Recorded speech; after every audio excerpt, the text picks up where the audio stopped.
Ako po si Lisa Gabriel from Nueva Ecija.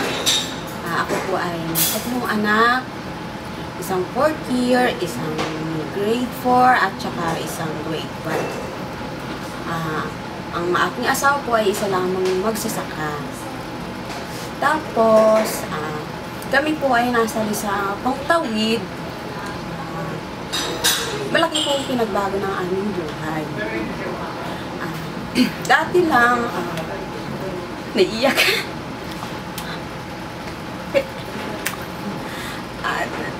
Dati lang, nasa bukid lang ako.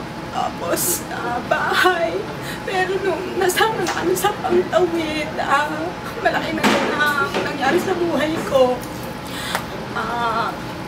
Nag-iisa parent leader ako. Tapos, natuto akong humarap sa maraming tao.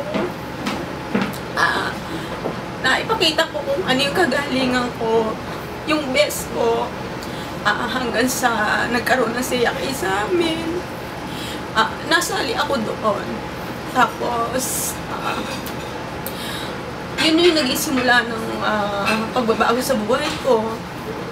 Lalo na nung sa 40s kasi yung mga anak ko nakakapasok na dati nakakapasok na siya nagtuloy-tuloy sa paaralan. Hindi na sila uma-absent. Hindi sila nawawalan ng baon. Tapos, nung naging siyakay na nga ako, naisip ko, yung naging business ko, bumili ako ng manicure set. Tapos, dun ako nag-umpisa. Sa ngayon, ang laki ng pinagbago ng buhay namin. Nakakapundar na ako ng mga gamit. Nakakatulong din ako sa mga tao.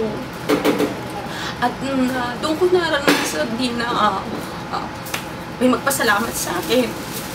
Dahil sa tulong ko na hindi ko ini-expect na sa kabila pala ng kabutihang loob ko para sa kanila, merong taong magpapasalamat sa akin. So, tulad nito, hindi ko inaasahan na makaka-attend naman ako sa isang seminar na to. So, yun is isang kaalaman na naman para sa akin na may ibabahagi ko sa mas marami pa na katulad ko din na mahirap.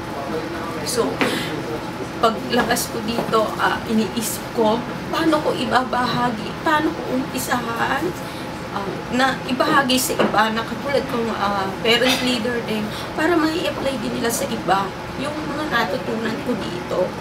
So, talagang isang napakalaking tulong para sa amin, sa aking pamilya, ay yung ako na naging isang beneficiaries ng Pangtawid. Yun. Kaya, para sa akin, ako, dati isang simple lang. Ngayon, pinagmamalaki ko na yung sarili ko kasi, ako may tuturing na rin na maraming skill, maraming na kaalaman na pwede ko na siyang pag-umpisahan pang lalo para sa lalong kagaganda ng buhay ng family ko tsaka ng ibang tao. Yun.